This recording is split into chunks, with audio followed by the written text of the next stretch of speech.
a rather important development that has taken place in West Asia. Yes, we are speaking of the Gaza truce deal at this point. The Palestinian militant group Hamas is expected to release the first hostages in the first phase of the Gaza ceasefire deal on Sunday. Israeli Prime Minister Benjamin Netanyahu's office said on Friday, after 15 months of war that demolished the enclave. Let's take a look at this report to understand how the first phase is to unfold and what exchange is to exactly take place of hostages and prisoners. Israeli Prime Minister Benjamin Netanyahu has said he expects the Palestinian militant group Hamas to begin releasing hostages on Sunday. Netanyahu's office issued the statement on Friday before Israel's cabinet approved a ceasefire and hostage release deal with Hamas. The Gaza ceasefire deal is aimed at releasing Israeli captives and ending 15 months of war that devastated the Palestinian enclave.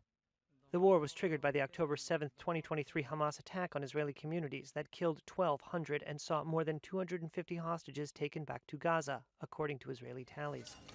Israel's military retaliation reduced much of Gaza to rubble. Palestinian officials say the operation killed over 46,000 people and displaced most of the tiny enclave's pre-war population of 2.3 million. In the first phase of the ceasefire, Hamas will release 33 Israeli hostages. Israel will release all Palestinian women and children under 19 detained in Israeli jails. Envoys from both outgoing U.S. President Joe Biden and President-elect Donald Trump pressed for the deal, which was brokered with the help of Qatar and Egypt. The ceasefire faces resistance from hardliners in the Israeli government who said it was a capitulation to Hamas.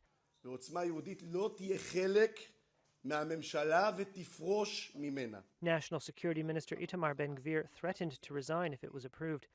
Finance Minister Bezalel Smotrich threatened to pull his faction's support for the government if it does not go back to war to defeat Hamas after the first 6-week phase of the ceasefire was completed. And while the truce is set to take effect in 2 days, the fighting continued. In Gaza itself, Israeli warplanes kept up intense strikes, and the Civil Emergency Service said on Friday that at least 101 people, including 58 women and children, had been killed since the deal was announced on Wednesday.